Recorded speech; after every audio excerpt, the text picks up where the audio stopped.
E para começar o nosso papo, o comércio é uma das atividades mais antigas da humanidade, né? Uma atividade promotora de civilização, intercâmbio cultural.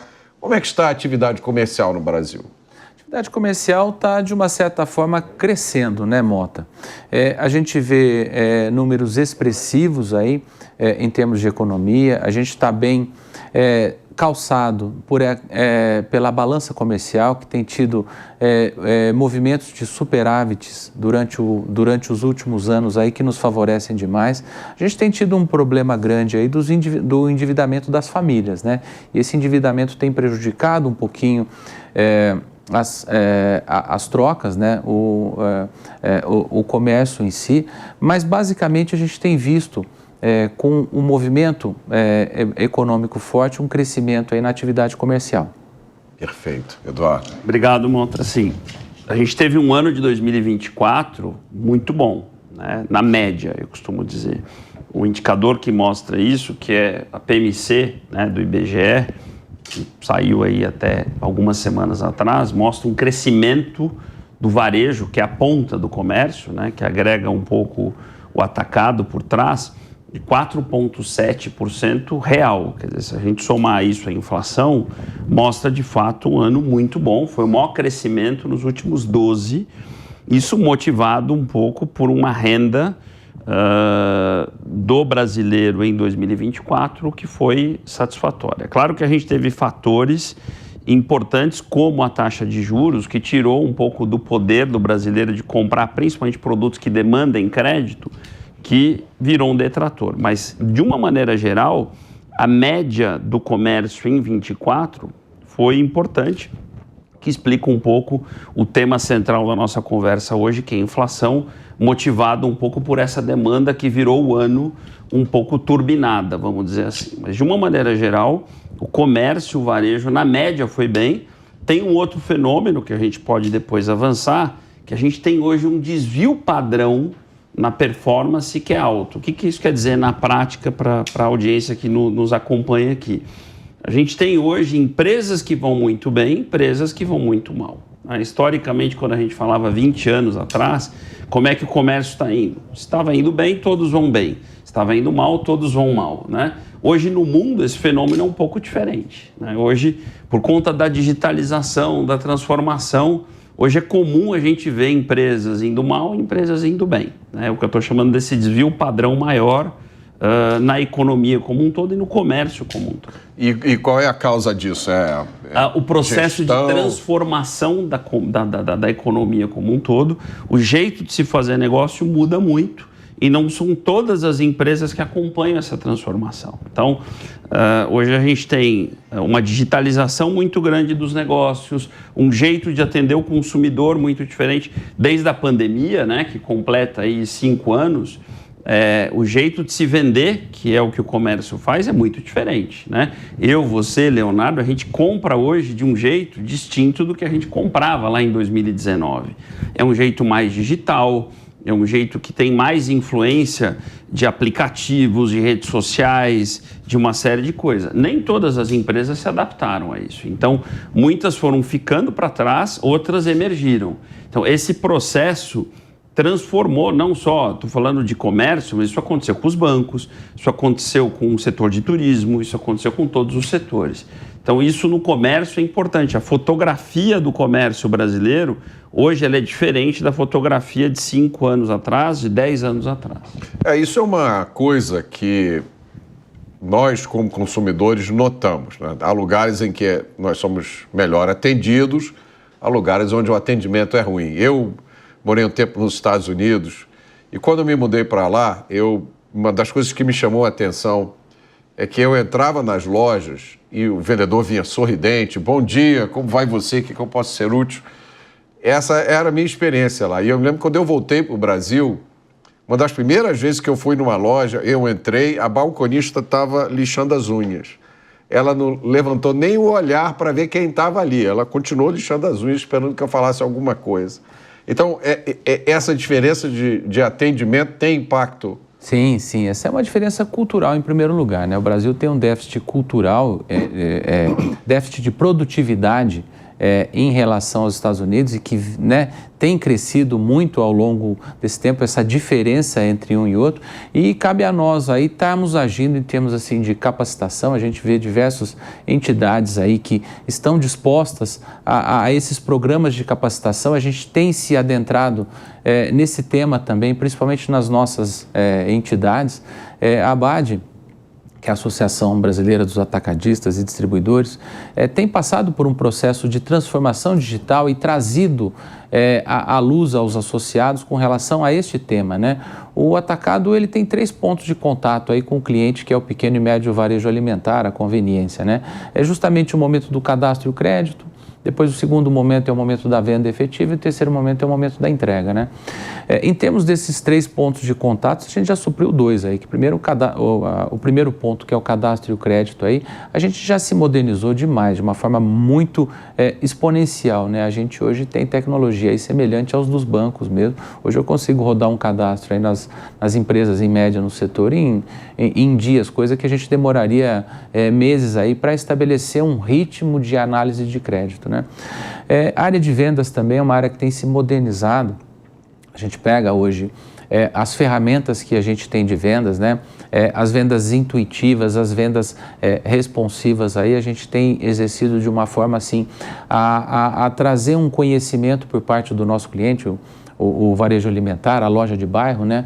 Que faz com que ele consiga entender as mensagens que ele recebe, não no sentido apenas da venda, mas no sentido de oportunidades, de abastecimento e de precificação também. Ou seja, o sujeito tem um pequeno supermercado, um armazém, e aí você ajuda ele a decidir que produtos ele deve, qual é a combinação através de ferramentas inteligentes, da própria inteligência artificial, que tem trazido muitas soluções para nós. A gente compara isso aos sites de passagem de avião, né?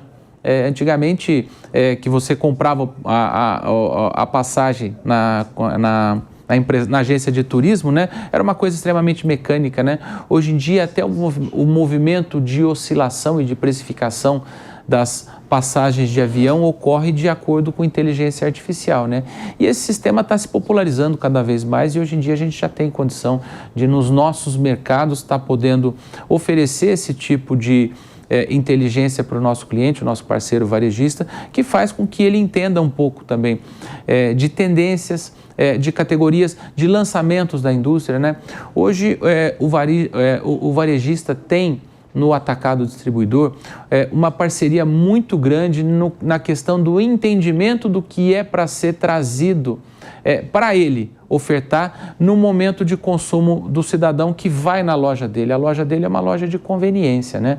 Essa loja de conveniência que a gente opta, a gente quer ver determinadas características nessa loja de conveniência que faz com que a gente volte, que faz com que nos atenda naquela necessidade momentânea que a gente está.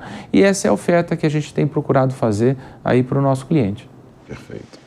E eu acho que o que o Leonardo está colocando, assim, acho que é importante quem está nos acompanhando entender que existe toda uma cadeia por trás daquilo que o consumidor compra, né? Que é completamente invisível. Você vai na lojinha da esquina, você vai comprar um pacote de alguma coisa para comer, você acha que aquilo ali nasceu ali naquela loja. Então, seja o consumidor comprando numa loja de conveniência, num supermercado de bairro, num grande atacarejo, num grande supermercado ou até da internet, você pode comprar uma verdura, você pode comprar um pacote de arroz, você pode comprar um shampoo.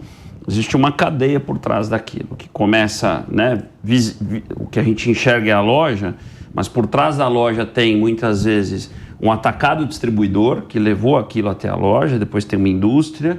Por trás daquela indústria tem todo um conjunto de empresas de matéria-prima, né?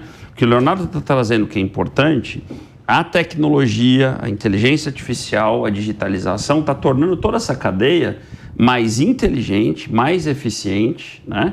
Isso traz, inclusive, uma agenda hoje de menos desperdício, de mais sustentabilidade, né? Se a gente voltar 10, 15, 20 anos no tempo, você imagina a quantidade de produtos que eram colocados que não precisava colocar, né? Porque não vendiam, né? Imagina a quantidade de coisas que a gente não sabia que a gente estava fazendo errado. Então, quando a gente fala de inteligência artificial, de tecnologia, desde a matéria-prima, de uma coisa que não era para ser fabricada, que não era nem para ser plantada, hoje tem uma orquestração que vai da agricultura até a loja acontecendo, e eu acompanho muito isso, eu sou apaixonado por esse tema, para que de fato a gente compre as coisas que de fato a gente quer comprar, né? Acho que a pior coisa que existe para o consumidor é a gente chegar na loja que a gente prefere, seja ela qual for a loja, e não encontrar o que a gente quer, né? Então a falta ou a sobra é a pior coisa que existe para o consumidor, para o varejista, para o distribuidor ou para a indústria. Então, essa orquestração de não ter sobra ou de não ter falta está se resolvendo muito com inteligência artificial, que no fundo é a inteligência e a tecnologia trabalhando juntas, né? E esse é o papel fundamental do atacado distribuidor, né? É justamente trazer para a indústria essa possibilidade de estar fazendo o atendimento capilar do pequeno e médio varejo, coisa que é difícil, né? A minha empresa especificamente, ela atende o estado de São Paulo e Minas Gerais, eu tenho quase 40 mil clientes. É uma coisa assim, complicada para a indústria fazer todo esse atendimento diretamente dela, né? Então, essa inteligência a gente oferece para a indústria e essa logística a gente disponibiliza para que esses produtos cheguem da forma correta.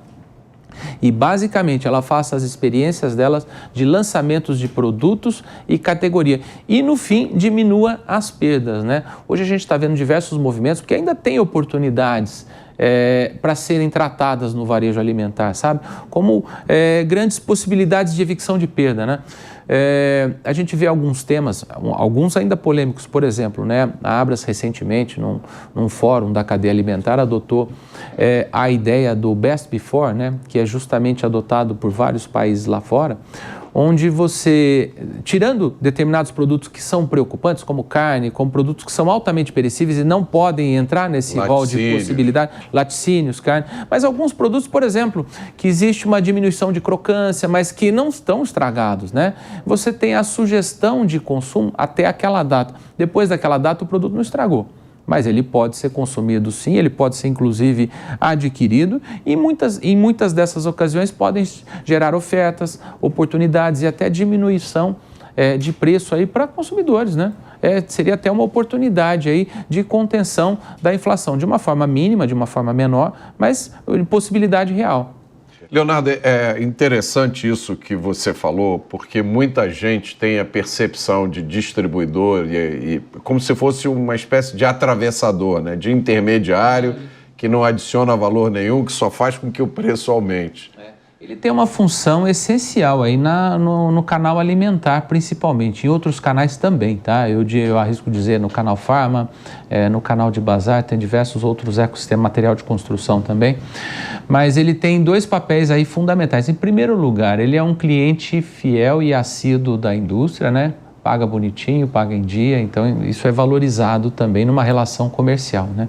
Mas ele tem dois pontos aí que são muito importantes. O primeiro deles é, através de um exército de representantes comerciais e de vendedores, chegar em todos estes clientes que a indústria gostaria de chegar, que é justamente tido como canal indireto. Essa força de vendas que é exercida pelo atacado distribuidor é muito valorizada pela indústria.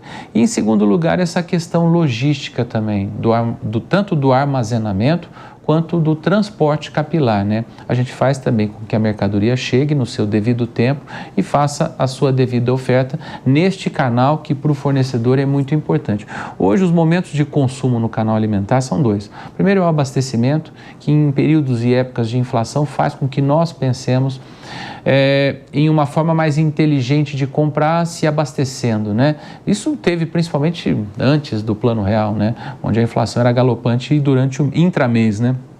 Isso fazia com que a gente se abastecesse logo no começo do mês. Recebia o salário e ia no supermercado, enchia a mala do chevette de... Esse aí. Esse é o momento do abastecimento. E o momento que nós, atacado distribuidor, mais performamos é no momento da conveniência, onde nós, eu, você, o Edu, vamos naquela loja do lado de casa e compramos aquela necessidade do momento nosso, e a gente faz isso recorrentemente, né? No abastecimento a gente costuma fazer uma vez a cada mês, uma vez a cada 15 dias. Na conveniência a gente costuma ser mais recorrente. É uma compra mais rápida, né? Eu, para me deslocar para abastecer, eu tenho que pegar meu carro, eu tenho que enfrentar um momento de abastecimento, que são 2 a 3 horas escolhendo, passando pela fila, me abastecendo no carro, tirando o produto do carro, levando para minha casa, para minha despensa, né? E o momento da conveniência é muito rápido, né? E você vai naquele impulso, e é isso que faz com que a nossa conveniência no Brasil seja tão fortalecida, né? E nós temos uma outra característica no Brasil também, no canal alimentar, no varejo alimentar, que é a descentralização, né? Você pega alguns setores no Brasil, como o setor bancário, que é extremamente concentrado, você deixa de ter mobilidade e voz como consumidor e como cliente, né? No momento em que você tem uma economia em determinados ramos econômicos aí descentralizado, você tem uma voz um pouquinho maior, um pouquinho mais de oportunidade de dizer a tua percepção, o que você quer de fato, né? Então essa descentralização favorece muito essa liberdade econômica nossa e a opção também por parte do consumidor. Perfeito. E Mota, acho que para dar um ângulo complementar ao que o Leonardo trouxe, acho que essa tua pergunta, essa tua provocação, acho que ela é muito interessante e a gente muitas vezes se depara com ela. Minha vida toda eu trabalhei com comércio, com distribuição, e eu gosto muito de juntar economia com história, né? Se a gente for pegar, voltar um pouquinho no tempo, o mundo passou por um desafio nos últimos 2 séculos que de fato era de gerar produção, né? De gerar industrialização. Desde a Revolução Industrial, e acho que as pessoas lembram, a gente sentia um desafio de industrializar e produzir em escala. Isso está superado. Não tinha produto suficiente para todo mundo. Exatamente. Então, nosso desafio era de oferta, certo? Eu diria que desde os anos 80, né, generalizando, a gente estabilizou a oferta no mundo. Então, de uma maneira geral, localizado, a gente tem oferta suficiente, eu diria que até abundante, de oferta de produtos, certo? O desafio passou a ser, então, desde os anos 90, fazer o que se produzia chegar nas pessoas, né? Isso passa até, inclusive, o desafio de gerar aqueles produtos que eram produzidos ou são produzidos nos lugares certos. E aí o mundo passou a ter um desafio de distribuição, de fazer aquilo que era produzido chegar. O problema que existe hoje no mundo na fome não é ter o alimento, é fazer o alimento chegar nas pessoas, né? Hoje o desafio de ter o produto não é ele ser produzido, é fazer o produto chegar. Quando eu falo chegar, não é chegar literalmente, é chegar com custo viável, né? Hoje um alimento chega, às vezes ele não chega com custo que é viável. Um automóvel chega, ele não chega com custo viável. Então, desde os anos 90, a gente passou a ter um desafio no mundo, que é um desafio de logística, de tecnologia, de transporte, de malha, e é aí que estamos.